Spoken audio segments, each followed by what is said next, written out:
කෑ ගහනවා අතරම. මම කොල්ලකාරයෙක්. කොල්ලකාරයෙක් නම් හොරෙක්. මොකෙක් හරි මම හොරෙක්.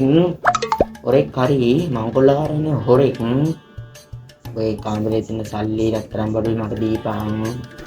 කෑ ගහන්නේ. පිය පැත්ත ගන්න. හොරෙක් හරි මම කොල්ලකාරයෙක් මොකෙක් හරි කමන්න මට. පිය පැත්ත ගන්න. කොහොම දෙන්න? රත්තරන් බඩුයි සල්ලි ඔක්කොම දෙනවා. අනිවාර්යෙන් දෙනවා.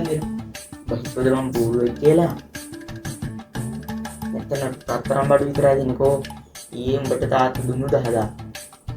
අන්ති පීස් ගාන දුන්නු 10000 දීපන්. ලැබුණ කොට කිව්වනේ. මොකෝම දන්නේ ඊයේ අපේ තාත්තා මට පන්ති පීස් ගාන්න රුපියල් 10000 දුන්නා. ඊක දැනගන්න. අන්ති සල්ලි දෙද්දී හිටිය අපේ තාත්තයි අයියා විතරයි. මොකෝම දෙක ගන්න. කලවපන් ඔය ඉස්මුණ. කලවපන්. දුරපන්.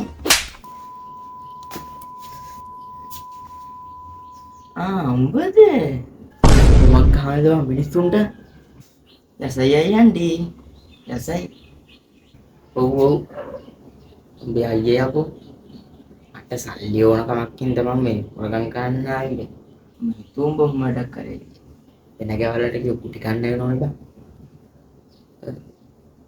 ඔය සල්ලි තමයි ජීවිතේ දැන් තේරුම් ගනි මෙන්න අප්පච්චි මෙන්න හොරෙක් ඇවිල්ලා මු හොරෙක් නෙවෙයි මු ගෙදරම ඉන්න හොරෙක් අප්පච්චි කොහොමද කෑගහන්න මට සල්ලි පා මේක තියාගෙන මම